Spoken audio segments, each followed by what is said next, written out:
Hello everyone, welcome back to my channel. Today we are going to start with the practical of admission of a new partner, and that is based on the concept when the new partner does not bring his goodwill in cash. All the practical will be same solved in the same manner as we have solved the earlier practicals. There will be a slight difference and that will be noted in this video. So let's start with the solution. Starting with the first part, that is to calculate the amount of sacrificing ratio and the new ratio. As it says that A and B are partners, obviously the ratio is not determined. That means we assume that the partners were equal. That is the basic assumption. Now the question says that the NPR is 3:2:1. When the value of NPR is given, then we can simply calculate the value of sacrificing ratio, and it says by old ratio minus new ratio. ए का हम ratio निकालेंगे और B का निकालेंगे. ए का ratio कितना है 1/2 minus 3/6. Solving this we will get the value 0/6. Then 1/2 minus 2/6, solving this will get as 3 minus 2/6, that will be equal to again 1/6. As we can say that the sacrificing ratio is 0:1, that means the full contribution in the goodwill will receive to B, nothing part will be given to A. That is the basic concept here. Let's move to further part. Then the next part is to calculate the amount of revaluation account. So we are going to prepare a simpler specimen like this. We need to calculate, and we all know that all the asset decrease, liabilities increase, unrecorded liabilities are recorded here. Asset increase, liabilities decrease, and unrecorded assets are copied here. Thereafter, as the first point says that claim on account of workman compensation is 3000. That means we have to check the earlier compensation was 5600. तो हमारे पास claim कितने का है 3000 का, और reserve कितने के बने हैं 5600 के. दैट मीन्स अभी भी हमारे पास 2600 का एडिशनल रिजर्व बना हुआ है, and that 2600 will be distributed in partners capital account, where as this 3000 will be recorded on the liability side of the new balance sheet. The next point says that to write off bad debts amounting to 6000. हमारे जो bad debts हैं वो कितने के आ गए हैं 6000 रुपए के. तो although we have debtors of certain value, but we have a provision for doubtful debts 4000. हम ये प्रोविजन बनाते हैं किसी लिए है, ताकि हमारे जो फ्यूचर के जो लॉसेस होने वाले हैं उन लॉसेस को हम क्या कर सके, बच सके. तो ऐसे केस में 6000 का नुकसान हुआ है, बट प्रोविजन कितने का बन रखा है 4000 का. आप यहाँ नोटिस करोगे और उसमें से अमाउंट माइनस कर देंगे. दैट मीन्स हमारा अभी रियल लॉस कितने का हो रहा है, सिर्फ 2000 का. तो हम क्या लिख देंगे, to bad debts is how much 2000 rupees. Next point says that the creditors are to be paid 2000 more. तो यानी क्रेडिटर्स यानी हमारी लाइबिलिटीज इंक्रीज हो गई, तो हम 2000 रुपये ये क्रेडिटर्स की वैल्यू लिख देंगे. Then it says that it 2000 be provided for unforeseen liabilities. So we have unrecorded liabilities for 2000. Again total value is equals to 6000. Now outstanding expenses be brought down to 1200. Outstanding expenses हमारे क्या हो गए 1200 रुपये से क्या हो गए, reduce हो गए. तो 1200 रुपये हमने यहाँ पे लिख दिया. Now we are going to simplify the profit और loss, and the total value is how much 6000 minus 1200. Difference is how much 4800. ये हमारा क्या आ गया, वैल्यू आ गई.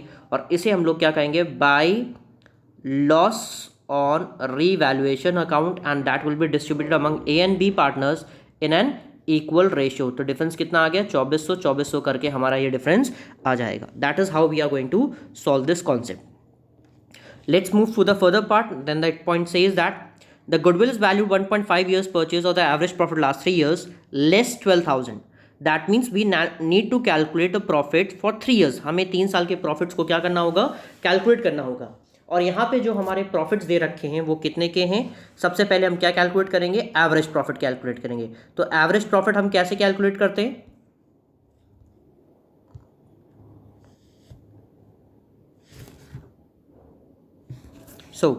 हम एवरेज प्रॉफिट कैसे कैलकुलेट करेंगे. Simply average profit we will write that concept as average profit is equals to 3 साल का प्रॉफिट दे रखा है.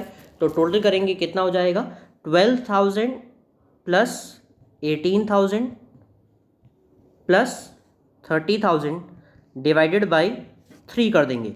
तो इससे अगर हम सॉल्व कर देंगे तो हमारा जो आंसर आएगा वो कुछ इस तरीके से आ जाएगा. पूरा सॉल्व करने के बाद ऑन एन एवरेज कितना आ जाएगा 20,000. क्योंकि गुडविल ने कहा है कि जब हम गुडविल कैलकुलेट करेंगे तो जो भी हमारा गुडविल आएगा उसमें से 12,000 रुपये कम करके. तो गुडविल कैसे निकालेंगे, average profit into the purchase year. Purchase year हमारा कितना है 1.5 दे रखा है. सॉल्व करने पे कितना आया 30,000.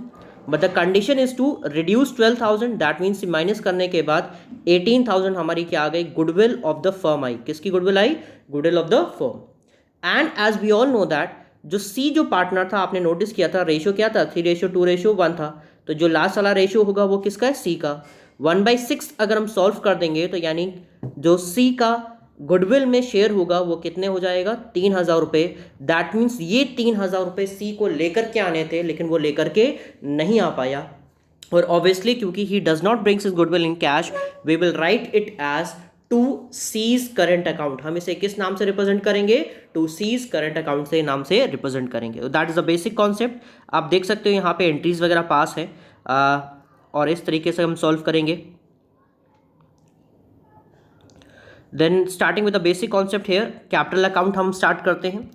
सबसे पहला काम उनकी कैपिटल को ब्रॉड डाउन करिएगा। वर्कमैन कंपनसेशन से मैंने आपको बताया था कि आउट ऑफ 5,600 3,000 का क्लेम हो गया है, बाकी बचा कितने, 2,600 रुपये। ये 2,600 रुपये ओल्ड पार्टनर्स में ओल्ड रेशो में क्या हो जाएंगे, डिस्ट्रीब्यूट हो जाएंगे।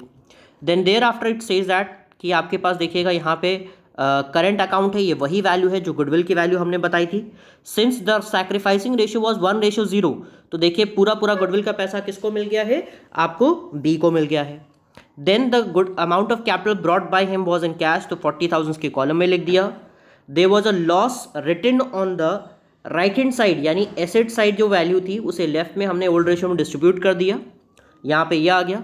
रिवैल्यूएशन के जो हमारे लॉसेस थे वो that was rupees how much, 2100, उसके अकॉर्डिंग हमने यहाँ पे ये सॉल्व कर दिया।